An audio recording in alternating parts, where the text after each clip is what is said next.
A couple of months ago now, I bought one of the cheapest Audi R8s in the country, but it had a massive problem. The engine turned out to be seized. Now, there she is a few months later, and she's ready to be rebuilt. So let's have a quick recap of the story so far. Yes, that is the R8 not turning over even with a jump pack. So we need to get it into the workshop, try and turn that engine over by hand, and we still couldn't. So first thing I did was drain the oil just to see if it was an oil-related issue. There seemed to be enough oil, and let's take out all the coil packs, all the spark plugs, and just check those, see what we're dealing with. Not ideal. Yeah, not a good sign at all. So now we need to remove the engine and gearbox, and that is a long old process, starting with the rear bumper, rear subframe, cross member, everything, rear lights, all the wiring that goes through to the front. We had to remove all that, and then we can finally get the engine and gearbox out as a one, and we can drag it back just so it's out of the way. And then we start stripping down the right hand bank, because that is where I found the problem. You can see here we got major scoring in cylinders 2 and 4. We dropped some valves, so I bought a second-hand engine.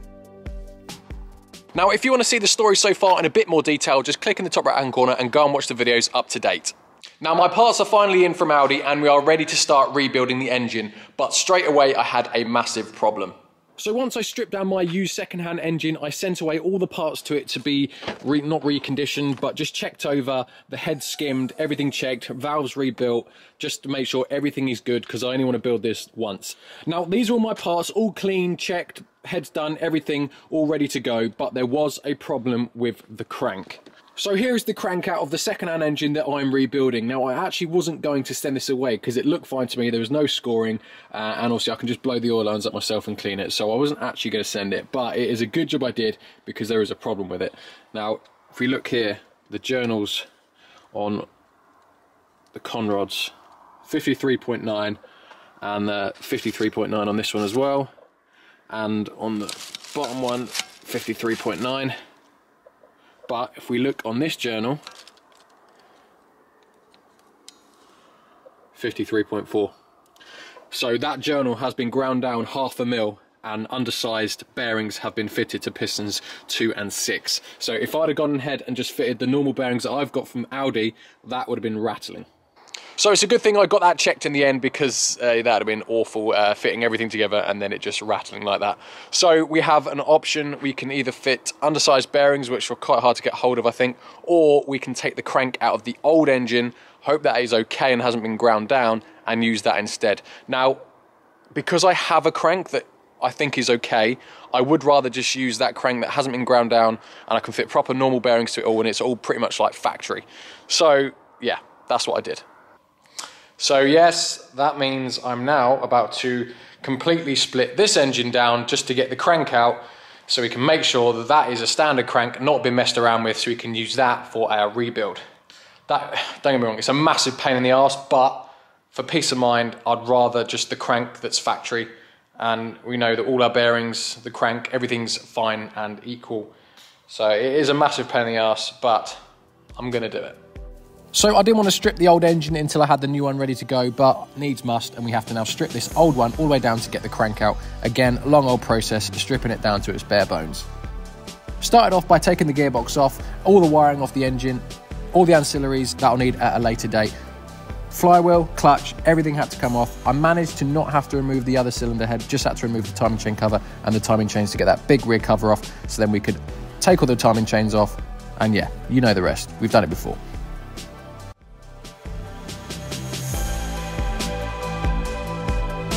So I spent the whole of yesterday stripping down the original engine, trying to take as little off as I could to get the crank out, but ultimately it is the heart of the engine, so I had to take out most of it. I managed to leave the other head on, but we got it out, and I've just got back from taking it to be tested again. Good news is this one is all good, all factory spec, and all the measurements of all the journals for the main and the conrods are all exactly the same as the other one, bar journals 2 and 6, which is 54.9 as well, like it should be. So proper happy with that. I can now use that crank and the original new bearings I've got from Audi.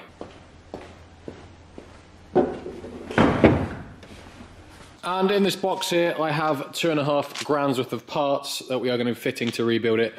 So it's just, I mean, I don't know if I have to take them all out now. Got inlet, load of bearings, I have loads of bearings. And we've also got some O-rings, quite a few O-rings we should have, quite a few tensioners and chains as well.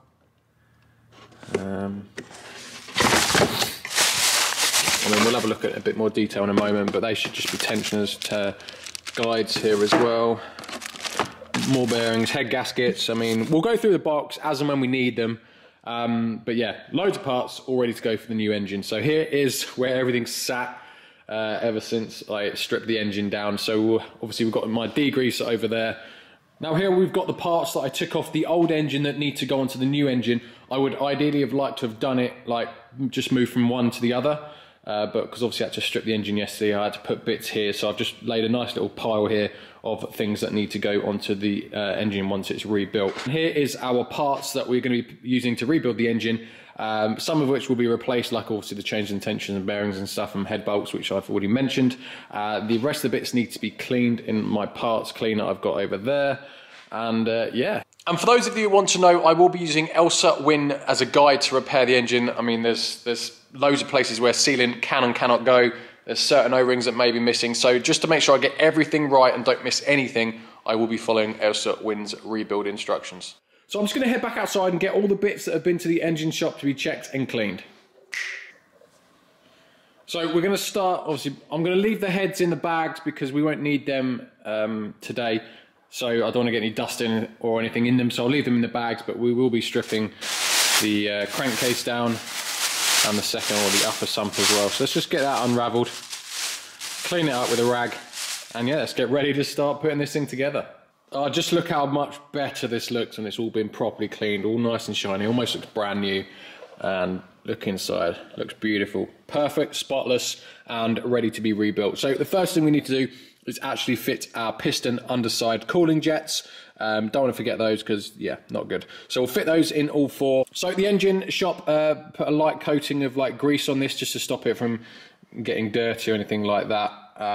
So we need to rub all that off so it's nice and clean, and then we can put our main bearings in, put some grease in, and slot our crankcase in. So I'm going to put the camera, kind of stand it here so we can have try and have a better view of what I'm doing. So I found my main bearings, and we can check that they are the correct yellow ones. And if you can see, look, there's just a yellow bit of paint on each one. Look, all 5 are yellow, so all 5 are good to go. We have 3 rubber O-rings, one here, and one here. And then with the diagram, they'll have, it'll give me a bead of sealant, which will just roughly run along just the outside here. But I'll do whatever that says, just to avoid any mistakes. So, nice and clean.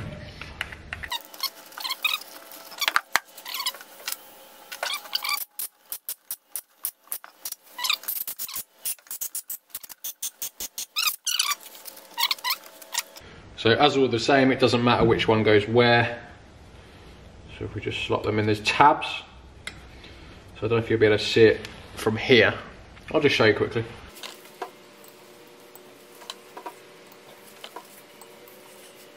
But yeah, you can't really get it wrong because as you can see there, look, there's a tab on each shell and on the crankcase itself, meaning they interlock there, so you can't really get it the wrong way around. Also, I forgot to mention you'll have 2 different types of bearings depending on whether it's on the top or the bottom. So the bearings that go in the crankcase versus the bearings that go in the upper sump, the other side of the crankshaft. You've got holes in your block, as you can see here, look, and you need to fit obviously the bearings with holes into the crankcase itself. And then the other one, look, you can see there's no holes there at all. And the other bearings are over here, again, marked in yellow to the right. As you can see, look, there's no holes. So it's quite easy to work out which one should go where. And here's our thrust washers. Again, you've got, it's obvious, they're all different, but again, it's obvious where they go. So the one with the tab actually goes in the upper sump. I'm just going to call it the upper sump, the lower crankcase, whatever you want to call it. But as you can see, look, this is the one with the tab in. In the crankcase, look, there is no tab.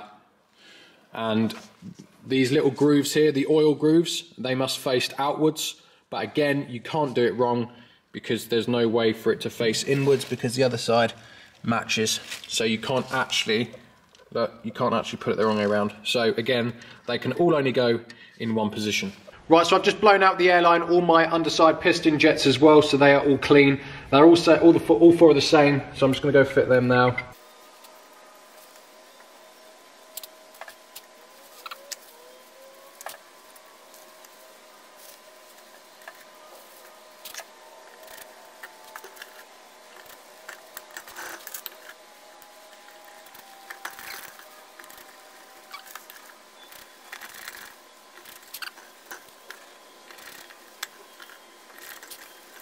So that's all our underside piston jets, all in position, all torqued and done up. I'm now going to move on to the second sump, and I'm going to, as you can see, there's grease on it. So I'm going to clean all these up with brake cleaner now. Then I'm going to fit the bearings to this one as well, and then we can get our crank in there and get our thrust washers in as well.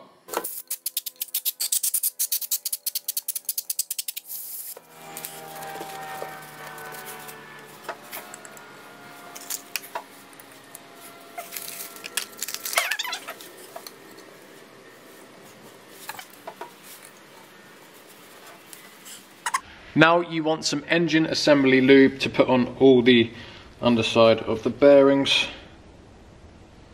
And use a nice clean glove for this. Something really satisfying about just dolloping.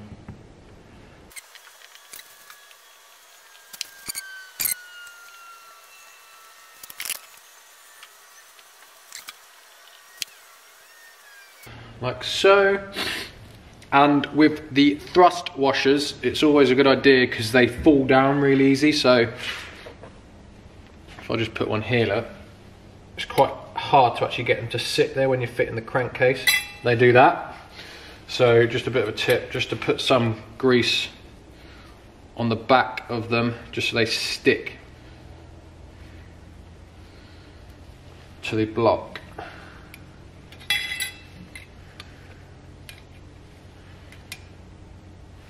Because if you put a bit on, because it's sticky, they stay there.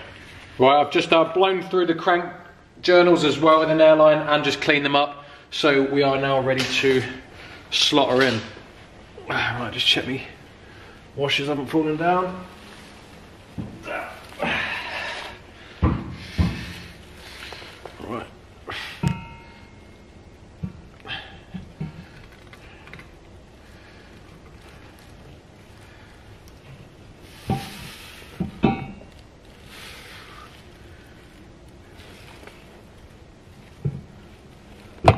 Ow, finger.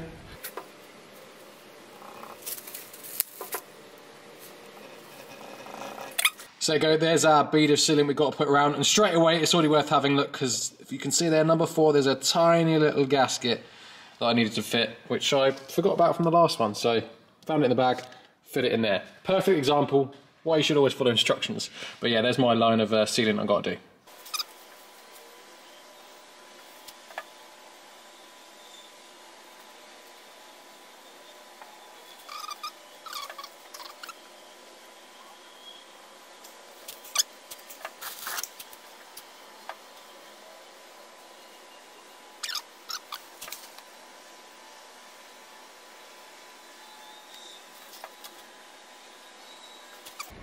Now this is the tricky bit, because obviously my thrust washers could fall out, which I really don't want them to, because that would,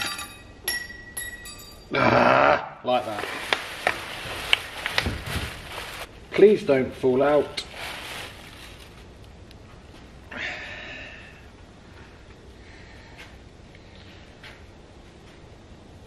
I beg of thee.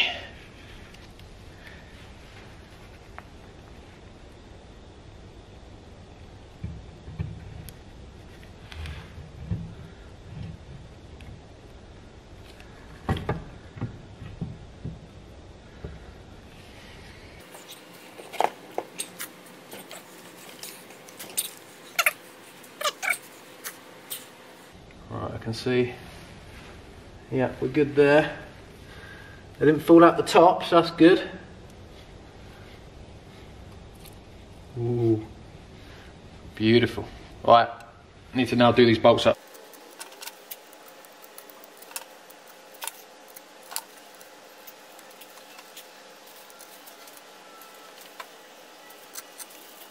Now for the next part, I've just put the engine onto an engine stand, and that is purely because we're going to be working at the bottom and the top of the engine with the pistons now, so I just need to be able to rotate the engine. So for the retaining plate for the crank, all these T30s that you can see down the sides, both sides, are all now torqued up to spec, and you've got a baffle plate that sits over here, and that baffle plate is part of the main crankcase bolts. So what I've done is I've just put in 6 bolts, roughly tight, not that tight, just enough so it seals the retaining plate properly. So now what we're going to do is, we're going to put all the pistons in, get all the conrod caps on, get them all torqued up, and then we can fit our baffle plate and then torque up the crankcase. So these are all our pistons, all numbered, so we can get them in the correct order. Now I have actually already cleaned them once, but because it was a few weeks ago and there's been dust settled since, I'm just going to re-clean them, and then we'll go ahead and fit them into the block.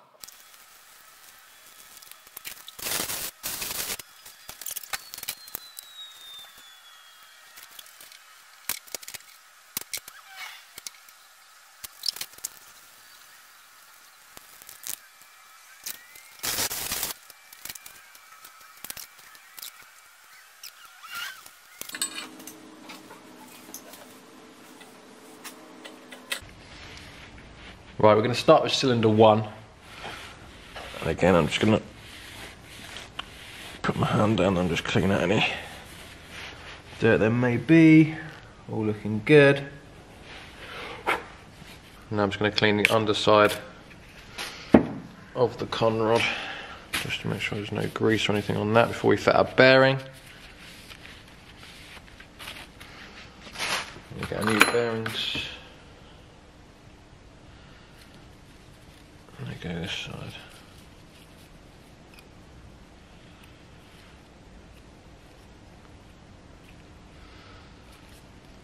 Like so. Now with your O-rings, you want to position them so the end of them are roughly like 30, not 30 degrees, but in a third. So you've got 3 rings, you want to spread the gaps evenly in a triangle. So if we want one there, one roughly here, and then the bottom one right around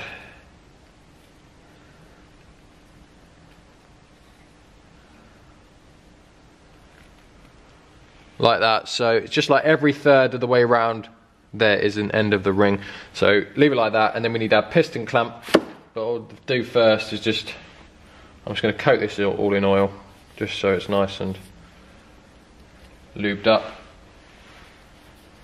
Just put it all the way around. I'll put some in the bore as well.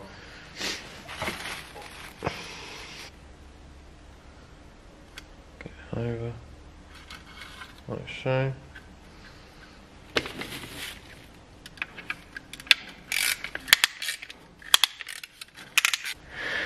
Can be a bit tricky, this. Right. Remember to put some assembly lube on the bearing.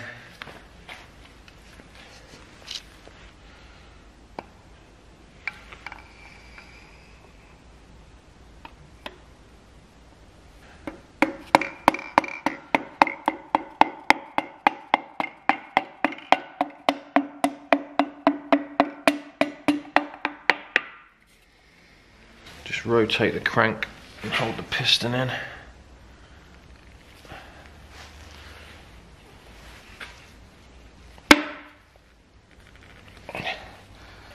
Just get it up. It's about there.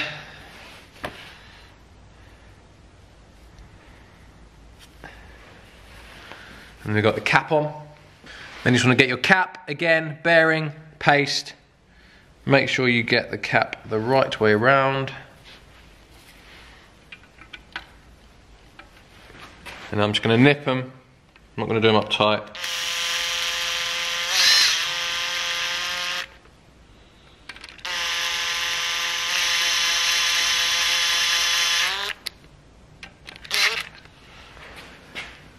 So now you've got to repeat the procedure for all 8 of them, and I will stick on a time lapse and do that now because, yeah, quite time consuming.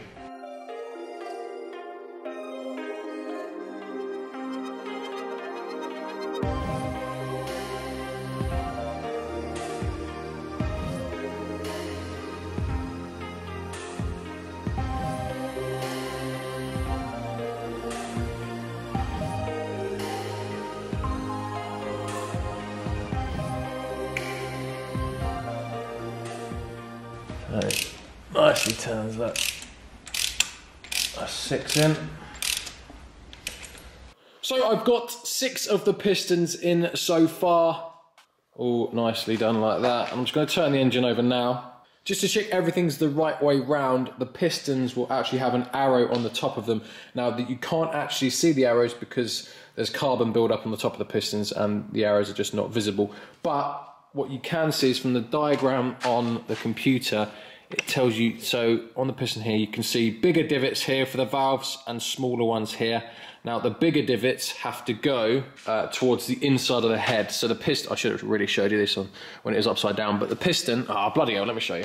So the bigger divots for the valves must point inwards towards the middle and the smaller ones point outwards, and you can't, there is a little arrow and the arrow points basically towards, well, in this case it's pointing that way, which is towards the front of the engine.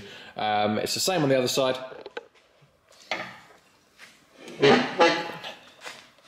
The bigger divots pointing inwards. I did have some confusion because if you can see, look, my writing is kind of upside down, so I was a bit confused to start with. But now I've got more the way around, and we'll spin it over again to the crank. And to check your conrod caps, the arrows on them here, look, as you can see, on each journal, they must point inwards towards each other. I mean, you can't really get them wrong anyway because there are little lugs on them. If you can see here, look, see there's little lugs on one side, so you can't actually get them the wrong way around anyway. So yeah, that is 6 out of 8 done, and unfortunately I have run out of time to do the other 2, frustratingly, for today's video. And that is just because my camera's about to die and I need to edit this video and try and get it out for you today, because otherwise I won't be able to get it out today. So unfortunately I could only manage to get 6 of the 8.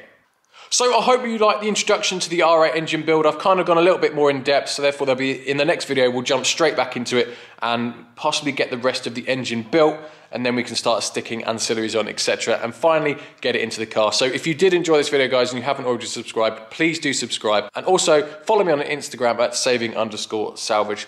So in the next one, we'll just jump straight back into it and crack on. Cheers, guys.